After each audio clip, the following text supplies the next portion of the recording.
What's up, guys? Finally got a chance to get it back out in the garage. It's probably almost 60 degrees today. My temp on the wall says 59, so it's probably 60 outside. Pretty much I'm out here today to see about taking this all apart again. I'm really concerned that the power valve in here isn't working as good as it should.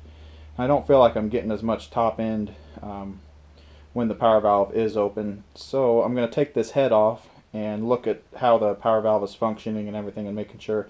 I've actually got a new power valve on order because I believe this one was shaved too much, possibly, and that's what's affecting it. It's just worn out. It's pretty expensive for one of these power valves. It's almost 200 bucks for one of them. And I looked on eBay, and every one of them looked just like mine that they were trying to sell. So I didn't want to get one and not be happy with it, and pay almost half the cost of a new one. I might as well pay the full cost and get a new one. I actually did, after I ordered the one, I think I spent like $180 on it. After I did that, I seen another one from Partzilla that's actually 146 bucks, so I should have ordered that one, but you live, you learn. I tried to look around, but I forgot about Partzilla. So pretty much I'm going to get all this off today, and I just want to take the head off, and then I'm going to move the power valve, and I just really want to see what it looks like, because I think there's just too much of a gap between the piston and the power valve. I mean, because really when you put a new piston in, you're supposed to shave it a little bit so it doesn't hit the power valve, and I think it was done just too much, that it's far enough away from the piston that it's not helping as good as it should. So I'm going to get that done, but pretty much other than that, I just kind of started out with moving stuff around, move that bike over into that corner, and put my other bike outside. I just got done finishing wiring up that one. My battery on my Trail Tech, just like this one here, the battery went dead. There's an internal battery in here that keeps the memory of, say, your tire size to keep your mile per hour, right? And it went dead. Same on here, because normally this would be able to come on right now just by the internal battery. And then when you turn the bike on, of course, it powers up still. But it's not able to use it while it's off or anything, and it doesn't save some of the settings. It saves your odometer and stuff like that, but there's some settings like tire size, your shift light, and that, shift RPM, that it doesn't save. So I pretty much need to do the battery in this one still, and I got a new one over there, and I put a new battery in that one and cleaned up a lot of the wiring on the front. But pretty much I'm going to try to get this done today, and I'm going to get this head ripped off, and I'll show you what it looks like.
What's up, guys? So I've got all this apart now, and I've got the head off, and I've already had it off and took a look at everything.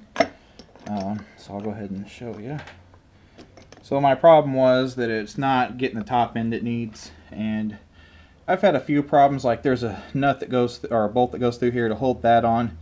that keeps this linkage together. I've had it loosen up, so when I put all this back together, I'm going to put some blue Loctite on here.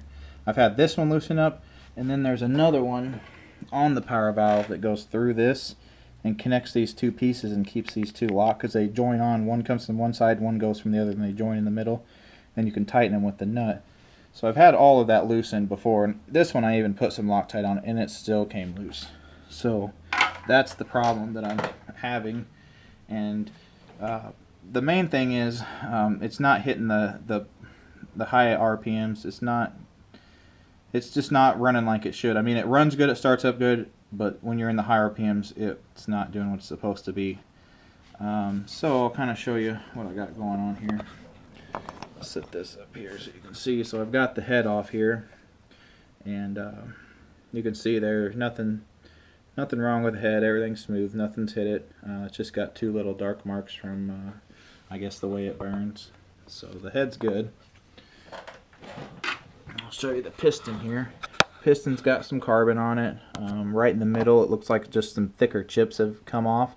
It looks like they've just chipped, because nothing could have gotten in there to hit that, because there's no dents there. It's just the carbon that's chipped off there and a little bit there in the middle. I guess it got thick enough there that when it was firing, that it finally just burned some of the chips off or something.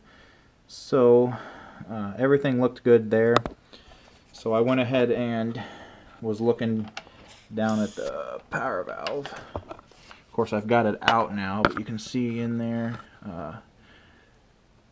there's where the power valve would be, that big hole. But it was, you could see on it that it was rubbing it.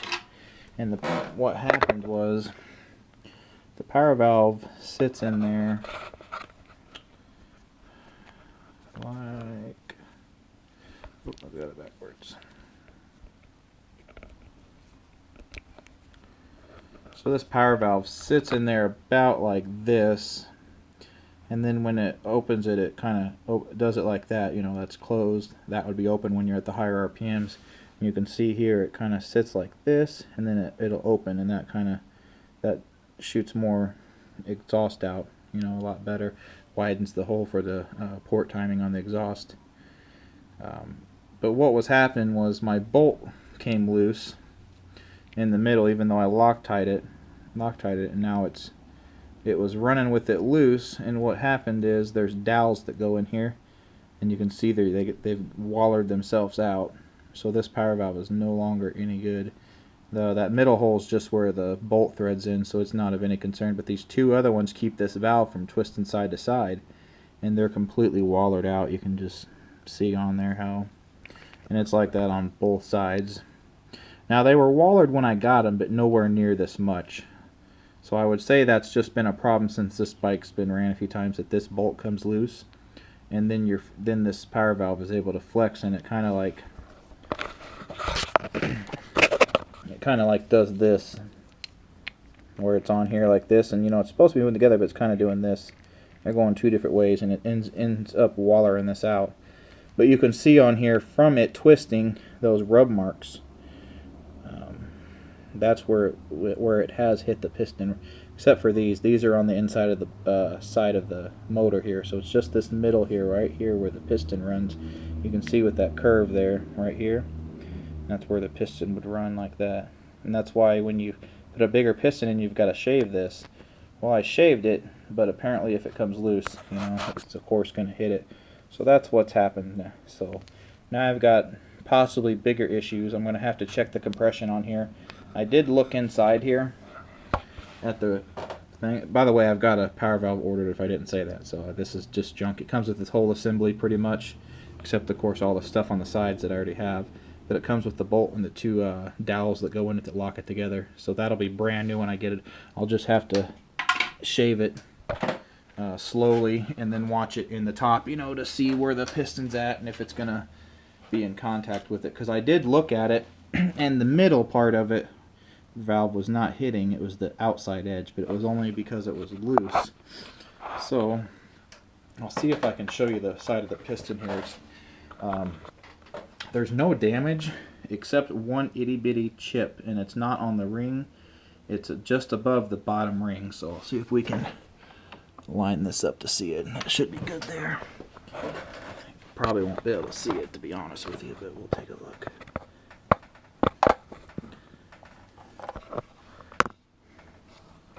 Yeah, you're just not going to be able to see it.